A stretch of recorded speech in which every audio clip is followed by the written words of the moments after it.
The following is a production of DallasCowboys.com and the Dallas Cowboys Football Club. How about them Cowboys?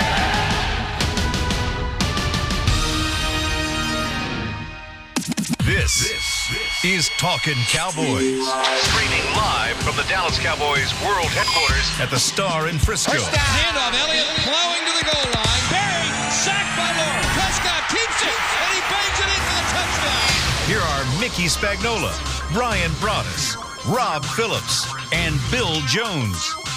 It is a 40-degree morning here at the Star in Frisco, and I'm not sure what the temperature is outside the SWBC Mortgage Studios, but it is a crisp morning inside these studios, and things are going to be heated up as we get going over here for the course of the next 45 minutes. And outside on the practice fields here at the Star, all the equipment is out there for an outdoor practice in 40-degree weather. Yes, it is 40 degrees outside here at the Star as the Cowboys get set to take on the Detroit Lions. Bill Jones with Mickey Spagnola and Rob Phillips. We take your phone calls, 888-855-2297, as we turn our attention to the Lions. But, Mickey, I don't think the Minnesota game goes away very quickly. No, when you lose games like that, and there's always, sometimes I think you're better off getting beat 28-7 than 28-24. I don't know about that, but well, there's less contention. You just got your butt whipped, and that's it, right? But now, when you lose close games, two pointers and a 4-pointer, you find this play, that play, and this reason and that reason for getting beat, and not because you weren't good enough. The media likes it when there's contention. Yes, absolutely. Absolutely. You think so? I think so. So does talk radio, too, by the way. Yep. But you have a point, Mick. I mean, they've lost 4 games this year. They've lost 3 by a total of 8 points. And when you do that, it's always a play or two here, a play or two there. And in this particular case, we're still talking about that second to last drive. We're still talking about Tavon Austin's fair catch.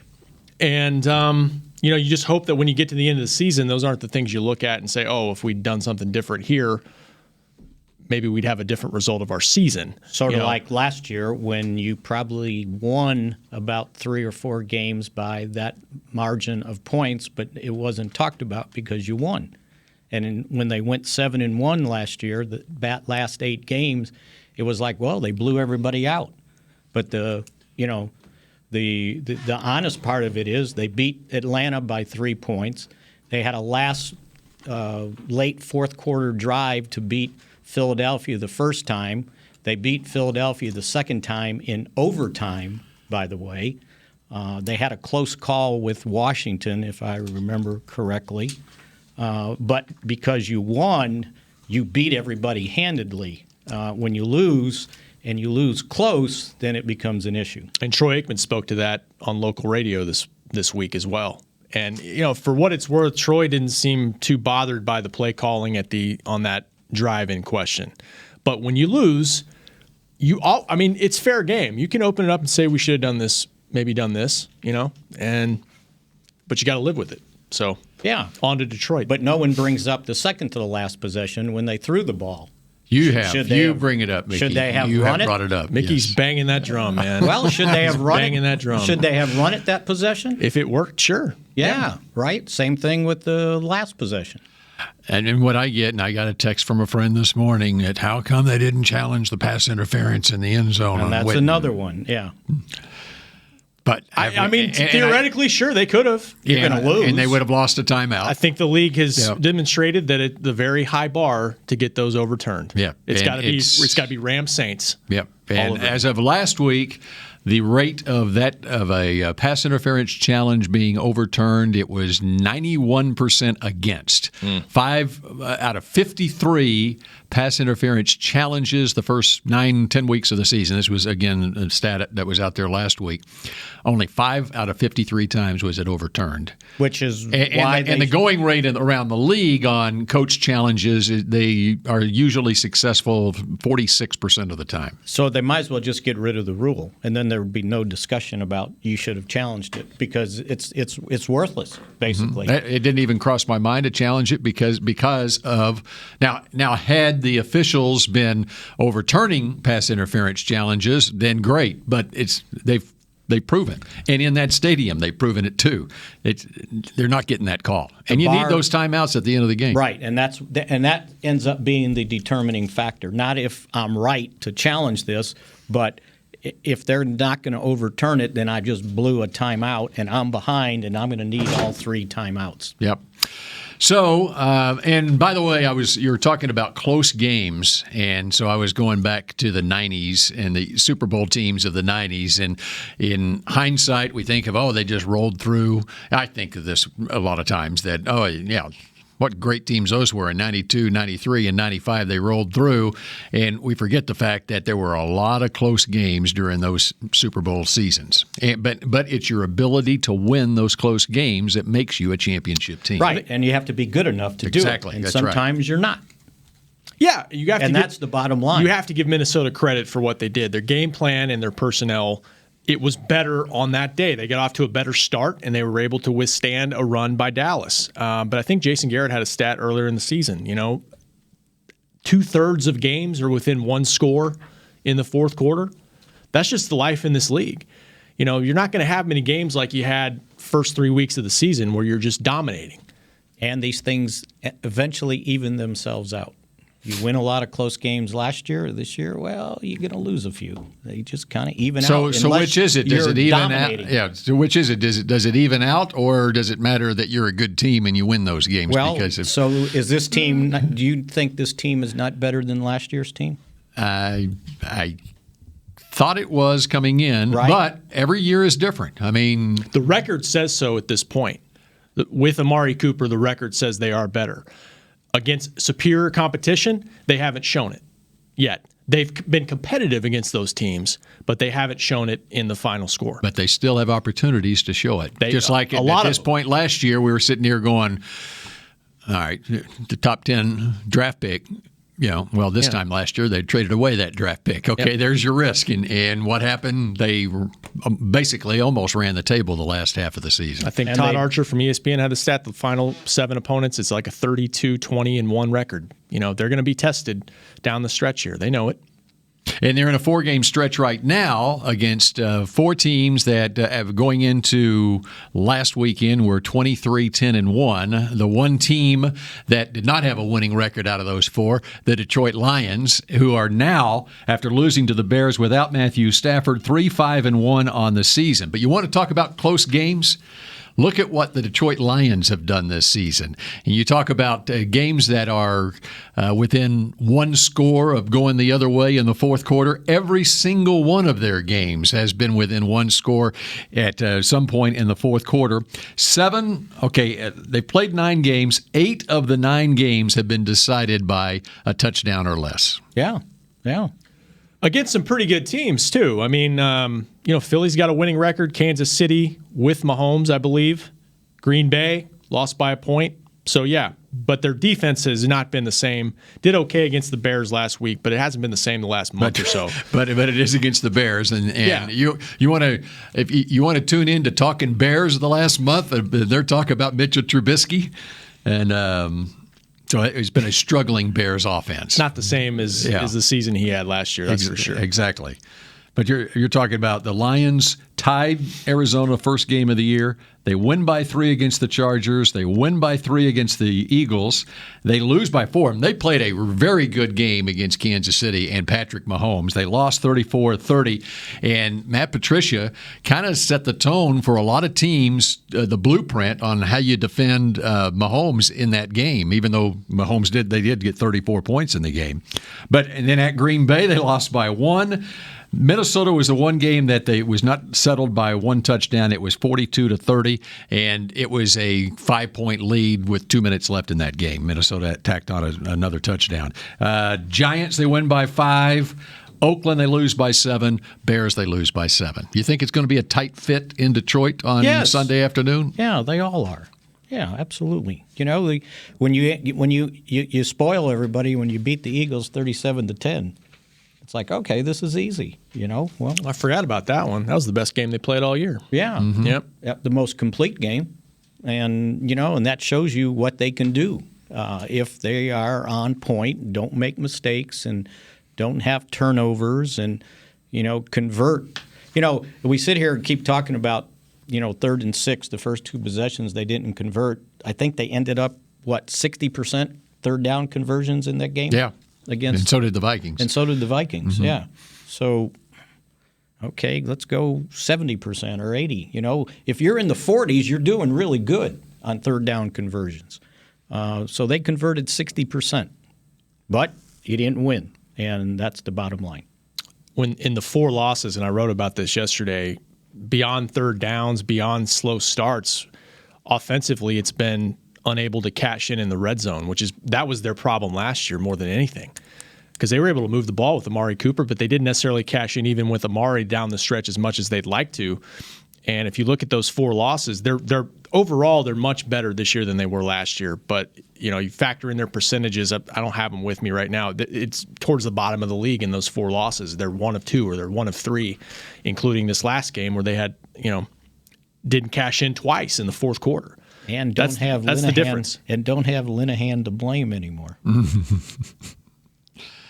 But for much of the first part of the season, when they were playing against lesser opposition, the red zone percentage was amongst the tops in the league. And I'm looking it up right now. That has drifted for the Cowboys offense. They're now 17th in the league in red zone percentage. Yeah, and a lot of the problem is inside the 10-yard line. Goal-to-go situations. Mm-hmm.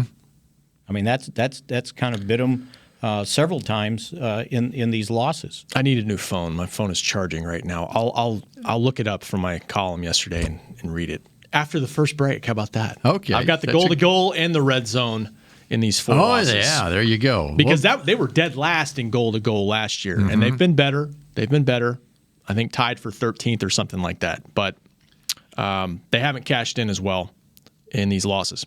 All right, we're just getting started here on a Wednesday edition of Talkin Cowboys. We take your phone calls and more when we come back. Essilor is a proud sponsor of the Dallas Cowboys, helping fans see more and do more with our best vision solutions. Our lens technologies reveal a world more beautiful than you can imagine. For a limited time, get the Essilor Next Gen offer. When you buy the latest generation of Transitions lenses with select Essilor lenses, you can choose a second pair of clear lenses for free with qualifying frame purchases. Restrictions apply. Find a participating eye care professional by visiting EssilorUSA.com. Essilor. See more, do more. Ready? Okay. Give me an S. S. Give me an O. O. Give me an S. S. Give me an O. O. What's that spell? So. Are we gonna win? Not if we play like we cheered. Just okay is not okay. Whether it's cheerleaders or your wireless network, AT&T is America's best wireless network. Best network based on GWS One score September 2019. Want to use what the pros use? How about the official men's skincare brand of the Dallas Cowboys, Jack Black? Right now, you can get the Jack Black Starter, a curated collection of Cowboys locker room favorites for just $10 with free shipping. The starter includes 4 Jack Black skincare favorites, plus a full-sized intense therapy lip balm. Go to getjackblack.com/Cowboys and use the code word TEAMJB. That's getjackblack.com/Cowboys. The Jack Black Starter, $10, free shipping. Do you want the most interesting, up-to-the-minute Dallas Cowboys news straight from the Star in Frisco? How about exclusive and on command? That's right, news and nuggets you can't find anywhere else. With our exclusive Cowboys content on Alexa, you can have all the answers, secrets, stories, and more. What's Stephen Jones thinking during a game? What's Joe Looney's favorite pregame meal? We take your questions to Cowboys players and coaches, and you can hear the answers directly back to you. Just say, Alexa, open Dallas Cowboys. I'm Jay Novacek, former tight end for the Dallas Cowboys. Back in the day, I was the guy who always got the tough yards, and that's why I run with John Deere today. In fact, I have a John Deere 3025E tractor that can handle any yard work I need to do, even the tough yards way out back. So if you have 1 acre or 1,000, John Deere has the equipment that's just right for you. Visit a John Deere dealer today and run with us. We are the official tractor provider of your Dallas Cowboys. Back to Talkin' Cowboys. Join us at another official Dallas Cowboys watch party presented by AT&T on Sunday, November 24th. That's 1 week from Sunday. Enjoy a festive game day atmosphere on Tostitos Championship Plaza at the Star as the Cowboys take on the New England Patriots at the 3:25 kickoff that Sunday on the 24th. Admission and parking are free. Visit thestarinfrisco.com for details. Great place to watch a Cowboys game with other Cowboys fans, and there'll be a lot going on as well as Christmas at the Star kicks off that weekend as well. I might as well do that read as well, as the Cowboys will host the 3rd annual Christmas at the Star presented by Albertsons and Tom Thumb from November 22nd through December 21st. So that starts a week from Friday on the 22nd. It's at the Star in Frisco and you can enjoy free family-friendly events throughout the holiday season, including the Christmas Spectacular presented by Albertsons and Tom Thumb and the opportunity to take a photo with Santa Claus. For more information, visit thestarinfrisco.com. All right. Jason Garrett at a press conference before. Do you have your numbers there, Rob? Yeah, just real quick. Red zone this year, overall 58%. That's 17th in the league. Goal to goal, they're 71%. That's tied for 13th. In the 4 losses that they have, they're down to 41% in the red zone and only 66% in goal to goal. If you put that out over an entire season, that's 27th and 20th in the league. That's just not. That's back kind of to where they were last year, and that's a huge part of why they're slow starts is definitely a problem. But it's throughout the game they haven't quite cashed in like they need to. So in the wins, I'm looking at the goal to goal situation. They were 7 of 8. In the losses, they're 3 of 6. That can spell the difference between winning and losing a game. Especially when you lose 3 of them by 8 points, right? Mm-hmm. Yep. And then on inside the 20, when they've won, they've been 13 of 19. When they've lost, they've been 5 of 12. So makes a difference. It does. All right, before we get into Jason Garrett's... maybe they don't know how to call plays once they get inside there. Sometimes they do. It's only when they win they know how to call the plays. And when they lose, they don't know how to call the plays inside. Okay, in goal-to-go situations. Let's go to Austin in Phoenix. You're first up on Talkin Cowboys. Hello, Austin. Hey, what's going on, guys? So much is going on. Do I have to go to Austin to get to Phoenix? You know what? Yeah, I'm actually from Austin. No, you have to go to Phoenix to get to Austin because Austin is in Phoenix. Oh, boy. So I was calling today because I feel like in some ways you guys are kind of misrepresenting why fans are frustrated with this season. And I consider myself to be one of the more optimistic Cowboys fans that I know.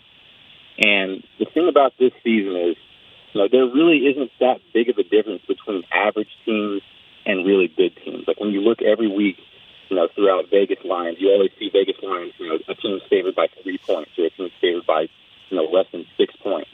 And so, we keep hearing about how we've lost all these games by single digits. But the thing is that we've caught all these teams at the right time.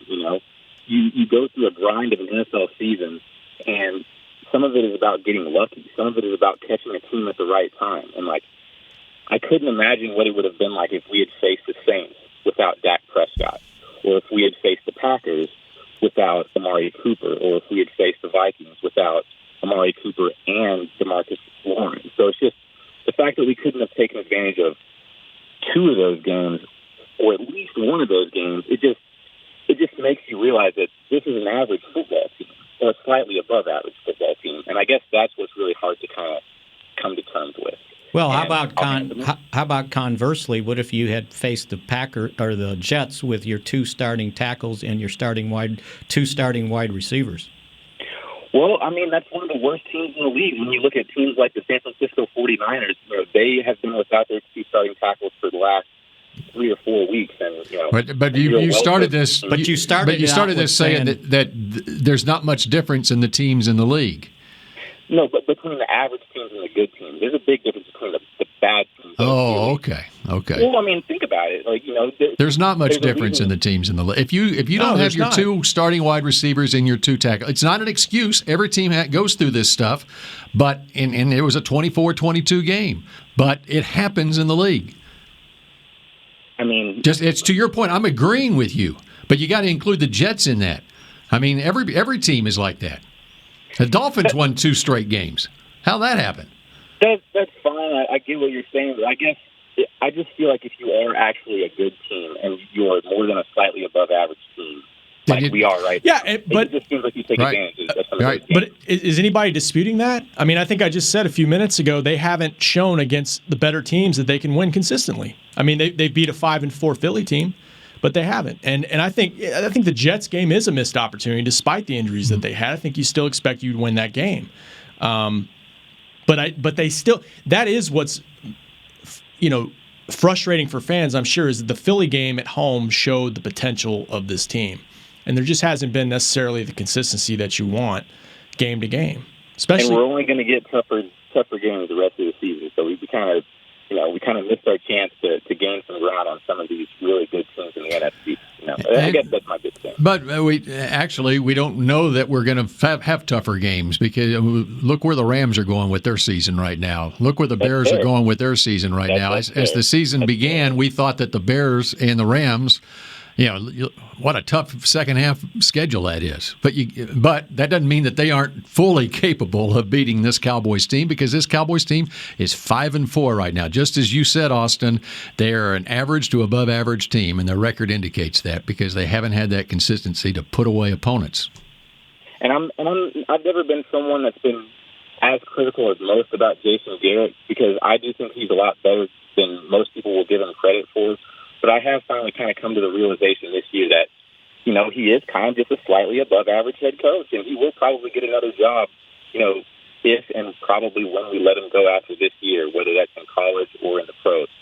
But it's just, it just seems like we have a window of talent that we can take advantage of, and it seems like we're really squandering it. And that's all. That's all I'm saying.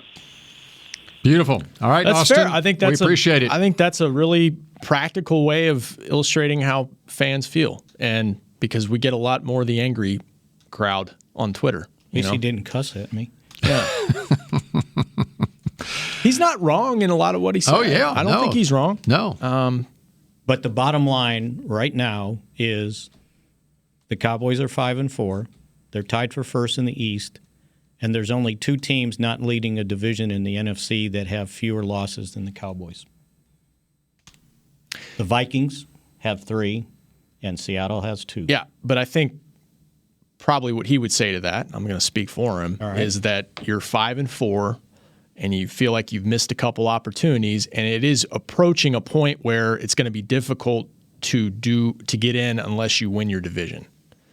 These teams. So you don't know it, you're but these teams. Guaranteed the Vikings aren't going to lose 2 or 3 more games. I'm saying that. Well, I guess more specifically, what I'm saying is those top 2 seeds, a bye in a playoff, is getting harder to accomplish at this point when you've got a couple teams with 8 wins and you've got 5. Oh, well, yeah, and that's to try to make a run in the playoffs.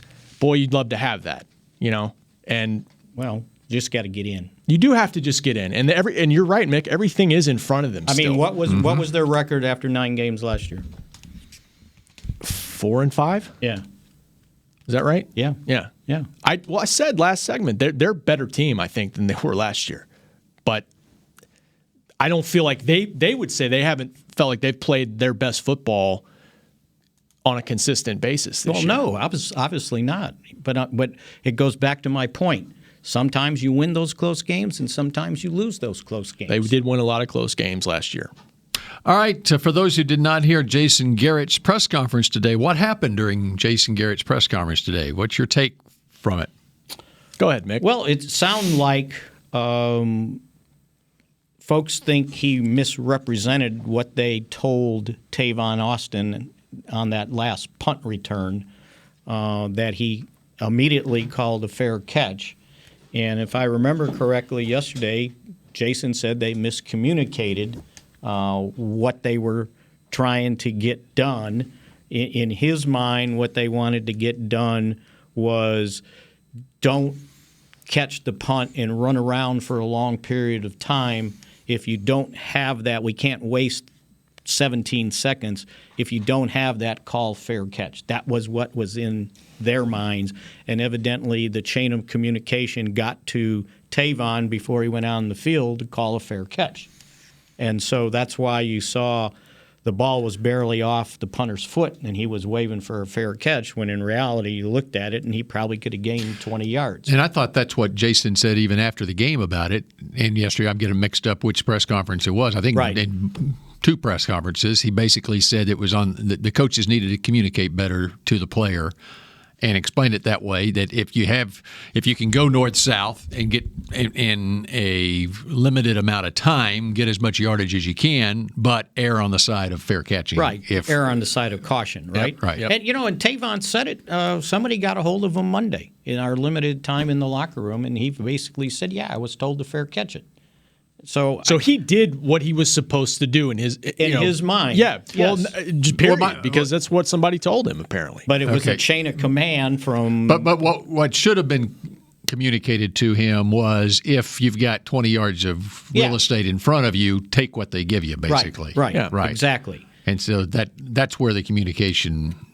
And I think what happened out there, and I think it started on talk radio, that they were basically calling Jason a liar, that he was throwing Tavon under the bus, which I don't think that's what happened. I didn't hear that in the press conference. That was not, that was not the intention. Right. And it's just unfortunate because he gets out there quickly for the return, and like you said, chain of command wasn't there. And boy, if you go back and you watch it, we mentioned it yesterday, he might have wound up at the 30, 25-yard line, and all of a sudden you can call a play, you can get to something that is beyond a Hail Mary, maybe twice.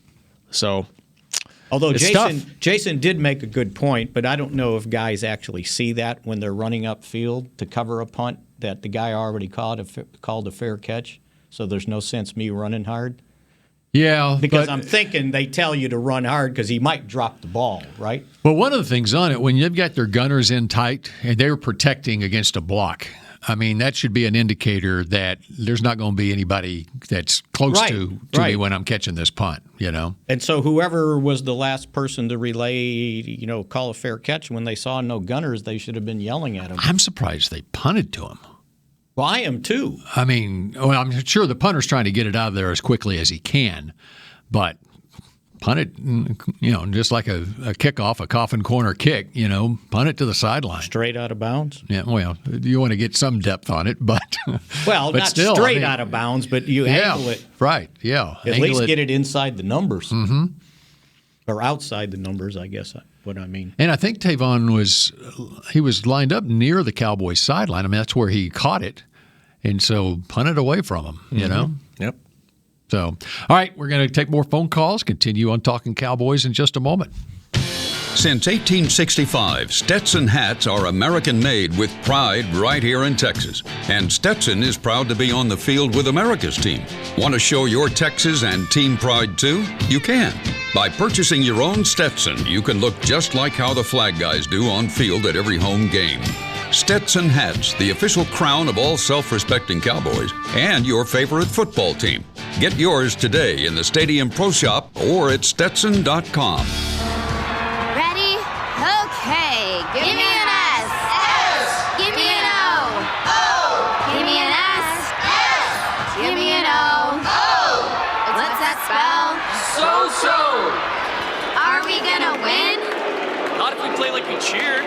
Just okay is not okay. Whether it's cheerleaders or your wireless network, AT&T is America's best wireless network.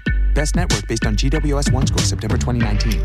Essilor is a proud sponsor of the Dallas Cowboys, helping fans see more and do more with our best vision solutions. Our lens technologies reveal a world more beautiful than you can imagine. For a limited time, get the Essilor Next Gen offer. When you buy the latest generation of Transitions lenses with select Essilor lenses, you can choose a second pair of clear lenses for free with qualifying frame purchases. Restrictions apply. Find a participating eye care professional by visiting EssilorUSA.com. Essilor. See more, do more. So, you're shopping, and that's when you see it. Aisle 23. Dr. Pepper stacked from top to bottom as far as the eye can see. The phrase too good to be true comes to mind, yet there it is. A rich, delicious Dr. Pepper paradise. Wait, did that can of Dr. Pepper just open itself for you? They all are. As if to say, so nice to treat you. And even though it feels weird to talk to a can, you pick one up and say, it's so nice to be treated. Dr. Pepper, so nice to treat you.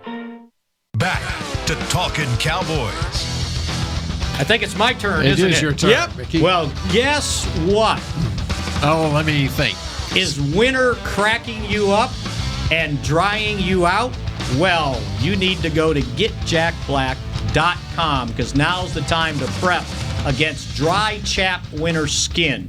You get free Winter Warriors with your $65 plus purchase. You get nourishing oil along with Dry Erase Ultra Calming Face Cream. Use the code WINNER and shop now at getjackblack.com.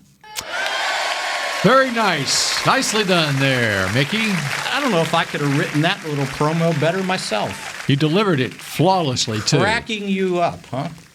That's what those reads do for me every day. That's exactly It's my dose every day. Glad I can do a public service to everybody. All right, let's go to James in California. You're next up on Talking Cowboys. James. Hey, guys. Good morning to you guys. How you guys doing? Great. Good.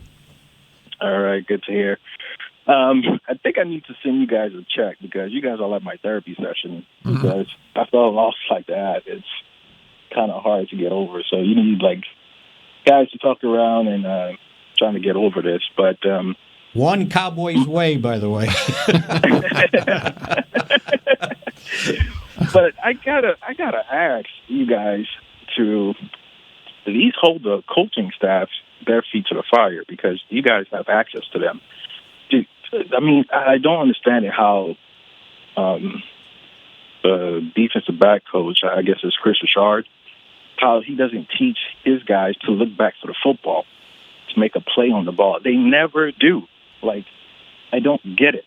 Like, what are they teaching them? How to cover? It makes absolutely no sense. I've never seen a linebacker overrun a play as much as Jalen does. It's beyond me for him to be a captain and to be as supposed to be a great linebacker. I don't see that. So I'll just hang up and listen to you guys take on that. Okay, thanks, James. You know, these back shoulder throws started becoming very prevalent. How long ago? Within the last 10 years, maybe less than that. With Dez. Well, yeah. But, Yeah. I mean, around the league, the back shoulder fades became prevalent, okay?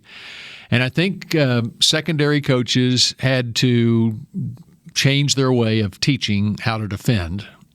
And because if you turn on a back shoulder fade, if you turn back towards the quarterback, you got no chance. That's what an old secondary coach told me. And the old secondary coach specifically texted me when the Cowboys gave up the back shoulder fade to Aaron Rodgers in that Packers game a Jordan couple Lewis. years ago. We talked Jordan about it on Lewis. the show That's right. recently. Yeah. That's the coaching point, right? Yeah. So Don't call Campo over. We love camps. The reason I didn't mention him by name is because there's some people, because he was 5-11, 3 straight years as the head coach. They said, "Well, that's Campo." But okay? he's a damn good defensive back coach. Exactly, that's exactly right. He's got some rings. And he texted me and said they got to teach him how to defend that. As soon as he turned and looked back, he was beat. And you recall on that one, twice they threw to that corner. And first it wasn't a back shoulder, it was a fade in front of the receiver, and Jordan Lewis looked back at the quarterback. Okay, Rodgers, and as Campo said, as soon as Rodgers saw that, he knew what technique he was going to use, and he hit that back shoulder fade, and Jordan turned around. So there's, I think, what has happened in the league where it's being coached that way. And we probably ought to have Campo on and have him explain it, because I can't do it justice. But that's one of the reasons why it's being defended that way. Well, one of the things they're doing, and they're obviously teaching it, is to keep your eye on the receiver's hands. And when his hands go up, yours go up, and then you'll see the ball. And that's kind of what they're doing now. You're exactly right. As far as his other question, I think it was about overrunning plays. We talked about that a little bit yesterday, how on those screens in particular, you're trying to get up the field and you can get caught out of place there. And they've got to be mindful of that. Teams will probably continue to try to do that. And if it is Jeff Driscoll this week at quarterback for the Lions. That's a guy that's a mobile quarterback. He was a leading rusher the other day. And you just watching the game back against the Bears, he brings a little bit of a different element than Matt Stafford does. I think obviously they liked Stafford in there, but that's his scrambling ability is something they've got to be mindful of in this game as well if things break down. Says a lot about the Lions' running game too, and the quarterback is. Yeah, and they lost Kerryon Johnson. They lost Johnson. They've tried to commit more of themselves to the run, but they don't have enough there. They've tried. Ty Johnson, their rookie, has looked good in spurts. He got hurt in the game with a concussion. So J.D. McKissick got 58 snaps. A converted running back. Yeah, and they haven't gone out and tried to acquire anybody to help fix that problem. There's nobody out there right now. Yeah. Paul Perkins is the guy they picked up off the street. So Driscoll ran for 37 yards. McKissick had 36. Yep. And, just watching that game back, Mick, he showed some good poise in that game. And I didn't realize that he's had about 6 or 7 starts in the league, Driscoll has. Had a nice first drive. They just didn't convert a touchdown down deep, wound up with a field goal. By the way, he was a guy they coached here, Cowboys coach at the Senior Bowl. He was on the North squad. I forgot about that. Was he the kid from, was it? La Tech. He started his career in Florida he transferred first. from Florida. That's right. Yeah. He played well at La Tech, by the way. All right, let's go to Ray in New Orleans next up on Talking Cowboys. Hello, Ray. Hey, how you guys doing? Great. Hey, Ray. I think what gets lost in this thing, does anybody realize that we lost to a good football team by like one play or 2 plays? And in saying that, now you need to start winning on Sunday. Okay, so we're 5-4, but I know our defense gave up some big time runs on the one drive on the winning drive for the Vikings. Kirk Cousins had to complete 1 third down. The rest of them were like 4 consecutive first downs of 10+ yards. That's a concern. But if we find a way to pass the ball into the end zone and win the game, the Vikings are screaming about their defense. They couldn't stop Dak because at that point it would have been 4 touchdowns and probably over 400 yards. So all of these games are so close. Man, I think fans just start tripping out, and I'm one of them. Because my heart was in my chest. On the 4th down call, Mickey, that's the only one I have a problem with. And I'm going to ask you this question here in a minute, or here in a couple of seconds. But the only problem I have a problem with, the only call, I guess, is the 4th down call and maybe the 57-yard field goal in the beginning of the game. What did you want him to do on 4th down? Run the ball? Well, maybe not go. And I don't have the luxury of watching the all 22, so I'm just a fan watching it from TV. I just didn't want them to go to Zeke maybe on that out. Well, maybe they doubled Amari. Amari got doubled on that play, and they did have Cobb inside. But Dak looked at Amari. I think we broke it down yesterday, right? He glanced at Amari, and then he went left and went to Zeke. It's not like they said, okay, we're throwing this ball to Zeke no matter what. That was Dak's decision. They called a pass play, and he's got to read his coverages. And when he read the coverage, it was like, okay, I don't have Amari here. I'm going left. All right. Okay. He should have hung brings more levity to it. He should have hung in a little longer, and Cobb eventually broke open. But there was another factor there. But he never looked back to the right. He was getting pressure from the left. Mm-hmm. He got the ball off just in time because he was getting ready to get hit. Yeah, and you know what, Mick? So I hear you. Don't think because of what they do, that was the play. They don't get in the huddle and say, okay, Zeke, go out, I'm throwing to you. That's not the call, all right? That's just like when you complete a deep pass, it's not like, okay, go deep, I'm going to throw it to you. You get past the 4 the other one and take you were a talking right. about was the read option play where I'm with you. I think 99 gets him if Dak decides to keep it. So some of that is great Minnesota defense, which was my point to begin with. We played a good football team, and they kind of shut it down. Maybe we make a different play. Like I said, when you win these close games, and that's the other thing. This team is almost the same as last year. Rob says they're a little better. I won't disagree with that. We're losing some of the close games, and because when we got to when I went to the Coliseum to the playoff game, I'm like, what the hell did we just watch with 279 yards? Well, we kind of seen a little bit of that against the Colts. So it just depends on what team. And then we shut down the Giants running back. So I think it's just about styles and matchups. But in saying that, we got to start this week with winning, because if we're just close enough, we won't make it to the tournament. We won't make it to the playoffs. So I think we're okay. I see we're a good football team, Mickey, with the potential to be a great football team against different teams, against different matchups. If you make one or two more plays, we're not having this conversation. And Minnesota's wondering, how the heck did our pass defense get like this? Because we scored a lot of points on them, and they gave up a lot of passing yards, I should say.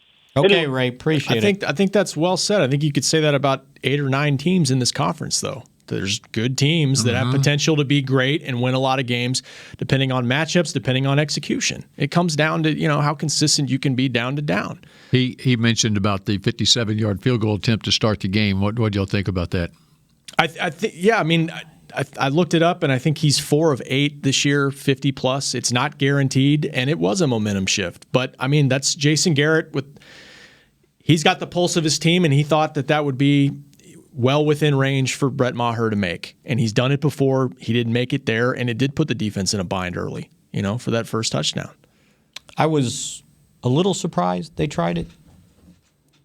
But it was like, then I thought, well, he's made all those 60-yarders. We're indoors, and well, the roof's open, but yeah, it's doors shut. There wasn't a wind factor there. But it wasn't so much that he can't make it. He just yanked it. He didn't hit it well. Yeah, he yanked it. Yep.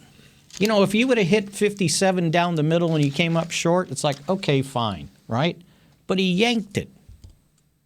He's better than that. Any thought? It was 4th and 6. There's no. I didn't thought. No thought of going for it on 4th and 6 at the 39. No, that's why you have him. That's one reason why you have him, is because of his ability for those deep kicks. What's his percentage now? Should have not asked that. I had yeah. He's 14 of 20. That's it. 14 of 20. And how about beyond 50? He's only get this. He's only tried one 40 to 49-yard field goal. Okay, what about beyond 50? 4 of 8. 4 of 8 beyond 50. That's what you have already indicated that. Okay. We will continue talking Cowboys tomorrow. The break is next. This has been a production of DallasCowboys.com and the Dallas Cowboys Football Club.